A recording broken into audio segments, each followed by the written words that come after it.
దానికి వత్తాసు పెరుగుతున్నటువంటి తృణమూల్ కాంగ్రెస్ ఈ రెండు కలిపి ఈరోజు రాష్ట్రంలో ఓ భేతాగ వాతావరణాన్ని సృష్టించే కార్యక్రమం చేస్తూ ఉన్నారు. దీనిని సిఐటియు తీవ్రంగా ఖండిస్తూ ఉంది. ఈ దుర్మార్గమైన చర్యని ఖండిస్తూ దేశవ్యాప్తంగా నిరసన కార్యక్రమాలు, నిరసన ర్యాలీలు, సభలు నిర్వహించాలని చెప్పని సిఐటియు ఆల్ ఇండియా కమిటీ పిలిపించింది.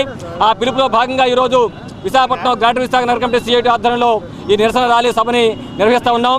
రాష్ట్ర ప్రభుత్వం జోక్యం చేసుకుని మన ఈ రాష్ట్రంలో ఉన్నటువంటి కార్మిక వర్గంతో నిరసనని ఆ కేంద్ర ప్రభుత్వానికి, అదేవిధంగా బెంగాల్ రాష్ట్ర గవర్నర్కి తెలియజేయడం ద్వారా బెంగాల్లో అరాజక శక్తులతో ఆట కట్టించాలని చెప్పని, విధ్వంసాన్ని ఆపాలని చెప్పని, ప్రజాస్వామ్య హక్కుల్ని కాపాడాలని చెప్పని, కార్మిక ఉద్యమాన్ని, ప్రజా ఉద్యమాన్ని పరిరక్షించాలని చెప్పని సిఐటిగా మేము డిమాండ్ చేస్తున్నాం.